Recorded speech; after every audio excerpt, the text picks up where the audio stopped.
నేను YSR party spokes పర్సన్ని మొన్నటి వరకు కూడా ఈ ప్రవర్తన ఈ తప్పుడు నిర్ణయాలు తీసుకుని as a one of the good సిటిజన్గా నేను మానేసా. ఎప్పుడన్నా మీ గవర్నమెంట్లో ఇలా వచ్చారా? ఇదే ముంపు ప్రాంతాల్లో మీరు ఎలా పర్యటించారు? 5 కిలోమీటర్లకు కూడా హెలికాప్టరే చూసి పొలంలో చూడాలి తప్పదంటే కింద గ్రీన్ మ్యాట్ వేసి ఈ పక్క ఆ పక్క చెట్లు నరికేసి బ్యారికేడ్లు పెట్టి ఇలా వచ్చి చూసి ఆ బురద ఎలా అంటుకుని ఓకే పడిందా కెమెరాలో ఓకే వెళ్ళిపోదాం పదండి, ఇంతేనా? నిజం చెప్పండి మీడియా వారు, మీరు చెప్పగలరా మీరు జగన్ మీద అలా నిజాలు? ఏమండి మాకు అన్నీ తెలుసు.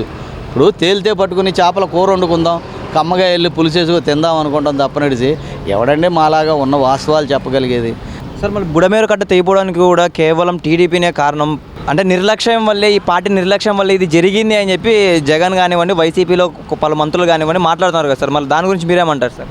నీటి సంఘం కమిటీలు వేయకపోవటం, నామినేటెడ్ పోస్టులు వేయకపోవటం, రోజు రేత్రిపూట వెళ్ళి వరద వచ్చినప్పుడు ఈ బిడ్జి ఈ బుడమేరు కట్టమంట చూడకపోవటమా?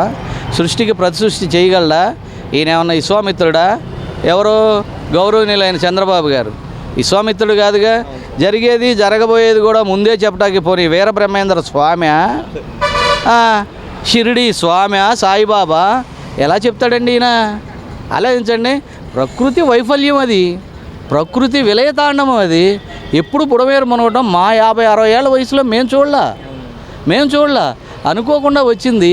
ఆ వచ్చిన దానికి నివారణ ఎలా చేయగలిగాడు, ఎలా ఆపగలిగాడు? ఆ 2 రోజుల్లో జరగాల్సింది జరిగిపోయింది. తెలుసుకునే లోపు గంటలు పడిపోయినాయి. ఆ గంటలో కూడా ఒక రామానాయుడే కానీ ఇంకోళ్ళు కానీ వెళ్ళి ఏ విధంగా వరదలో నిద్ర కూడా లేకుండా కూర్చొని కష్టపడ్డారు? ఎప్పుడన్నా నిమ్మల రామానాయుడు గారు, మా నాయుడు కాబట్టి అయ్యా సార్. మళ్ళీ అలాగే గతంలో ఎందుకని వీళ్ళు ఇలా పనిష్మెంట్ చేయలేకపోయారంటారు? ఇప్పుడు అందుకే అది చేయలేకపోయారు. అనేక అవినీతి, అనేక రేపులు, అనేక దళితుల మీద దాడులు, అనేక కాపులని నానా దుర్భాషలాడతాం. ఇవన్నీ చూసే ప్రజల్లో ఈ నిరుద్యోగ సమస్య ఒకటి, అట్లాగే టీచర్స్కి డిఎస్ఏ ఇవ్వగానే టీచర్ ఉద్యోగాలు ఇవ్వకపోవటం, ఇట్లా అనేకం చూసి మళ్ళీ కావాలని ఈ ముసలాయన చంద్రబాబుని కోరుకున్నారు. అడ్మినిస్ట్రేషన్ తెలిసినోడు ఏదో చేస్తాడని. అట్లాగే నిజంగానే అడ్మినిస్ట్రేషన్ తెలిసినోడు కాబట్టి నిద్ర కూడా పోకోకుండా జేసీబీలోనే తిరుగుతున్నాడా, ఇంకోటి తిరుగుతున్నాడా, రేవులో తిరుగుతున్నాడా, ఇంత లోతు నీళ్ళల్లో తిరుగుతున్నాడా? అదే పరశూరి బ్రదర్స్ అంతకుముందు అన్నట్టు ముఖ్యమంత్రి గారు ఇక్కడ వరదలు వచ్చి మునిగిపోతే ఎలా వస్తున్నాడు? ట్రైన్లో వస్తాడా? ఏంటిది న్యాయమేనా? తొందరగా రమ్మనండి అంటే సర్లే అని చెప్పి ఆయన హెలికాప్టర్లో వస్తుంటే ప్రజలు ఇంత నానా బాధలు పడుతుంటే డబ్బులు దుర్వినియోగం చేసి హెలికాప్టర్లో వస్తాడా విమానంలో?